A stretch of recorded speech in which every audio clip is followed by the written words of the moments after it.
బంధువులకు మిత్రులకు తెలియజేద్దామనగా మొన్న నా బైక్ లోకేష్ గారు తీసుకెళ్ళాడు.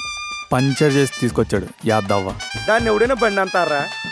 ప్రపంచంలో ఎవడైనా దాన్ని బండి అంటారా? క్లచ్ ఉంటే బ్రేక్ పని చేయదు, బ్రేక్ ఉంటే క్లచ్ పని చేయదు. ఊరు నువ్వు పిసనారని తెలుసు, మరి ఎంత పిసనారా నువ్వు? మన పెదనాన్న వాళ్ళ అమ్మాయి పెళ్ళికి అందరం కలిసి వెళ్దామా? అందరం ఎందుకు, నువ్వు ఒకదాని వెళ్ళు, బస్సు ఫ్రీయేగా. ఆ ఉగ్రవాదుల్లోనైనా మార్పు వస్తుందేమో గానీ నీ పిసనారితనంలో మార్పు రాదురా.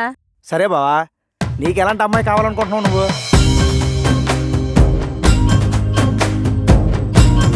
నాలాగా మనీ సేవ్ చేసే అమ్మాయి అయితే కావాలరా. బర్త్డే షాపింగ్ అయిపోయిందమ్మా? నాన్న అయిపోయింది, జస్ట్ 50Kలో.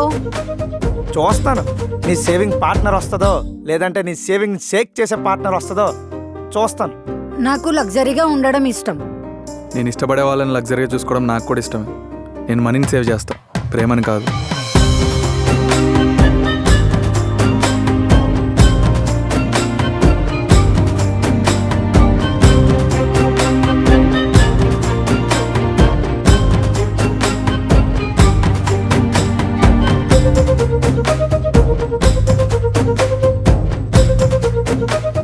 నాకు ఈ డ్రెస్ ఎలా ఉంది?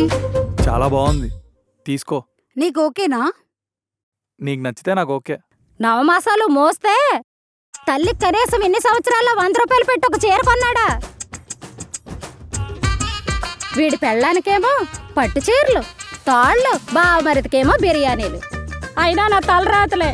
మొగుడు చూస్తే తాగుబోతు, కొడుకేమో పెళ్ళం కొగ్గు పట్టుకొని తిరుగుతున్నాడు. ఆ లేడీస్ మీటింగ్ అయ్యాక ఇంట్లో ఖర్చులు పెరిగిపోయాయి, గొడవలు పెరిగిపోయాయి. బావా, నలుగురు మొగలు కలిస్తే ఇంట్లో గొడవలు మర్చిపోవడానికి, అదే నలుగురు ఆడలు కలిసారు అనుకో.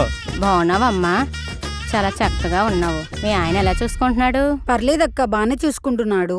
వాడా పుట్టి పిసినారోడు, వాడేం చూసుకుంటాడు? ఆ అమ్మాయి చెప్పుకోలేకపోతుంది. ఏదో ఒక ఇంట్లో పొలబెట్టేస్తారా బావా.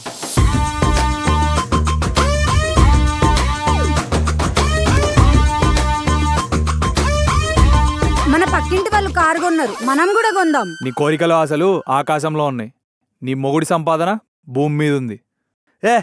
అయినా తల్లిదండ్రులు భర్తల సంపాదన మీద బతికి నీలాంటి ఆడవాళ్ళకేం తెలుస్తుంది? జీవితంలో రూపాయి సంపాదించడం, ఖర్చు పెట్టడం ఎంత కష్టమో.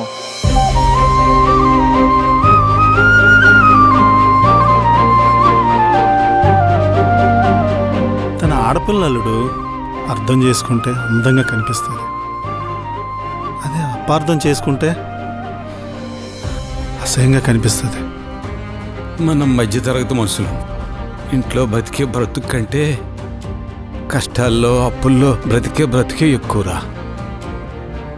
అమ్మా, అల్లుడు బాగానే చూసుకుంటున్నాడా?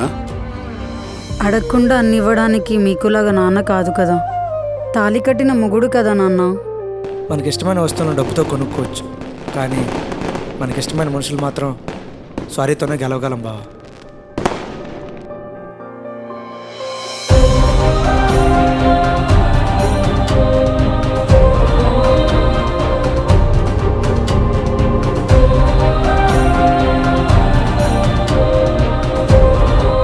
అయినా మూసిన తలుపుల వెనకాల సంసారమే కాదురా, సమస్యలు కూడా ఉంటాయి.